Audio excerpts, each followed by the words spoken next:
For the past 10 years, the Wounded Warrior Project's annual Warrior Survey has gauged the status of U.S. veterans and how well the services meant to care for them are doing.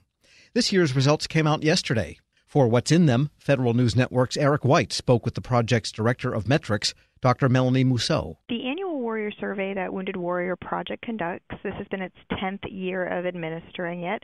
The survey was initially developed as a way for us to identify the emerging needs and challenges that this generation of wounded, injured, and ill service members were facing when they were returning home. This survey over the 10 years has allowed us the opportunity to pinpoint those critical needs of warriors and internally build as well as adapt programs to address those needs, while also informing the efforts of others that have the opportunity to initiate change. So it's really giving us that insight as far as the magnitude of our survey. This year, the survey was distributed to over 109,000 of our registered warriors, and we received responses from nearly 36,000 of them, making it the largest and most statistically relevant sample of its kind, and that's a 33% response rate. And can you give me a little background on how many have usually contributed to the survey in the past? Absolutely. So over the last 10 years, we've amassed over 200,000 responses over those 10 years. So when we started the survey 10 years ago, we had just over 3,000 warriors registered in our database, and currently we're sitting at 136,000 registered. So there's been incredible growth over the years, and the last 2 years we've hovered right around that 33-34% response rate, which is quite phenomenal, especially for a survey of this size. You're a metrics analyst. What have been some of the numbers that have jumped out at you besides the large amount of veterans that are now contributing to the survey? Absolutely. This year we're highlighting three particular critical findings. The first is a new addition to the survey, and we're seeing that 70% of individuals who completed the survey have reported exposure to toxic substances or hazardous chemicals during their military service. And of those individuals, it's just about 30% who have become registered with the VA's burn pit registry, and yet only 9% currently have received treatment for their exposure at the VA. So that's one of our critical findings. Another area that was a new area of interest for us was asking those difficult questions where we specifically asked warriors, have they had any thoughts of suicide in the last 2 weeks? And this includes thoughts of self-harm or being better off dead. And this year, the first time we've collected this data, 1/3, so 33% of respondents endorsed that. While this number at first is incredibly shocking, that 1 in 3 individuals are having thoughts of self-harm, this is on par with individuals who have diagnosis of post-traumatic stress or depression, which a large percentage of our population does. And the third critical finding, while it's not a new item to the survey, is looking specifically at the prevalence of military sexual trauma among our female veterans. This year, our number topped out at 44% of those females that are registered with us reporting an incidence of military sexual trauma, and that's up 12% in just the last 5 years. So those are really three of the most critical findings yielded from this year's survey. Getting into a little bit of the process of the survey itself, how do you all decide what questions you do want to ask? You had mentioned the hard to ask ones. I imagine that asking a veteran that, it's very personal, and I'm not sure of the method that you went about asking them. I guess that's part of this question as well. Absolutely. Well, when we developed the survey 10 years ago, we did it in collaboration with RAND as well as Westat, leaders in the industry, to identify at that time what are those most pressing issues that we wanted to tap into. And really, we focused on well-being financially, mentally, and physically, and identified currently accepted and widely used survey tools and instruments out there and integrated that into our survey. However, as we've seen over time, those needs are evolving.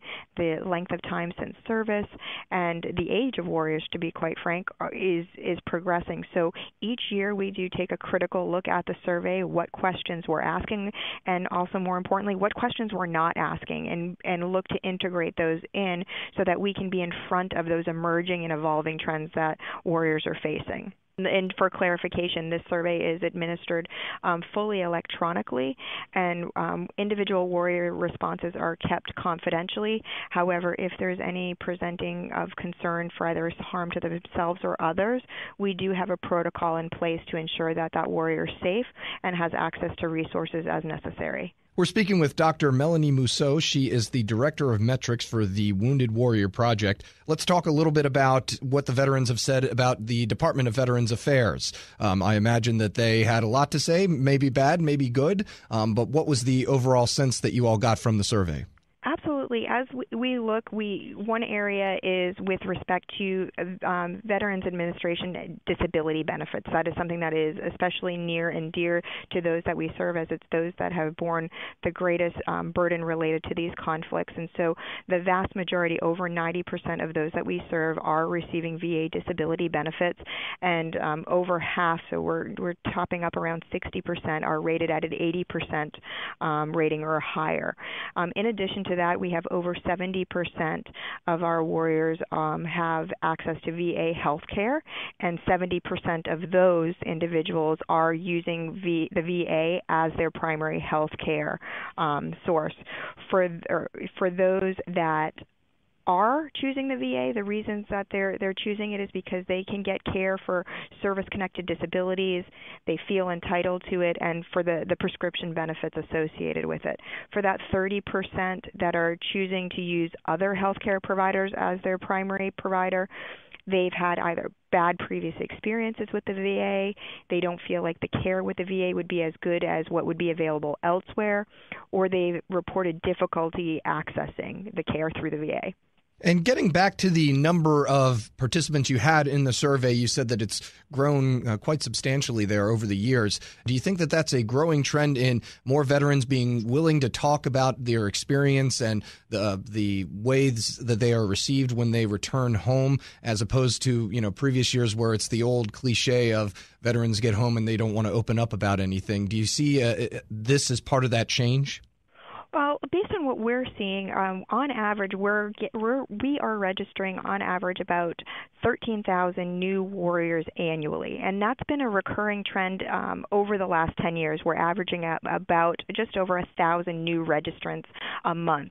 So I wouldn't say it's necessarily a new trend where warriors are coming to us seeking support and services, whether it be through assistance with filing VA benefits claims, assistance getting mental health support, financial support through employment services, or again, mental health care. So I wouldn't necessarily say that it's that they're more willing to talk about some of the challenges, but they're willing to come to us to seek that connection, seek those support and services, and as a result, they're willing to share their experiences as a way to help benefit others. So that 33%, 34% response rate is something consistent that we've seen over year. We haven't seen necessarily an influx. Dr. Melanie Mousseau is with the Wounded Warrior Project. End of the day, what do you hope that many of the stakeholders involved with Veterans Affairs, whether it be federal or non-federal or in the nonprofit industry, what do you hope that they can take away from the survey? I think it's important that we don't lose sight that there are obviously mental health and physical health challenges that are persistent within this population. But I do think that it's important that we don't lose sight of the fact that there is hope and opportunity and success on the back end. This year we've seen that over 37% of warriors have achieved a bachelor's degree or higher.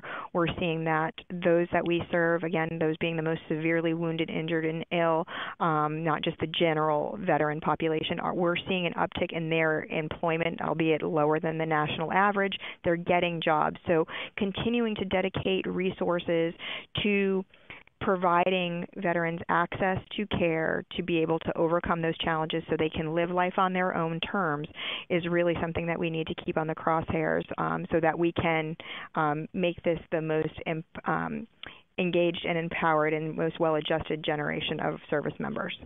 I do think it's really important to express my gratitude and our gratitude from an organizational standpoint to the nearly 36,000 individuals who took the time, and it was a big chunk of time of 30 minutes to provide insight. Without their voice, we would have a much more difficult time enacting change. So letting them share their thoughts and their insight to put numbers behind the obstacles, challenges that they're facing allows us to move forward so that we can put programs and services in place so that they can have a more successful and productive transition. So I think that's something that I really think is important for those of you that are veterans in the space who have completed the survey. That's really important. Dr. Melanie Mousseau is Director of Metrics for the Wounded Warrior Project, speaking with Federal News Network's Eric White. We'll post the interview along with a link to the survey results at federalnewsnetwork.com/Federal Drive. Listen to the Federal Drive on demand and on your device. Subscribe at Apple Podcasts or Podcast One.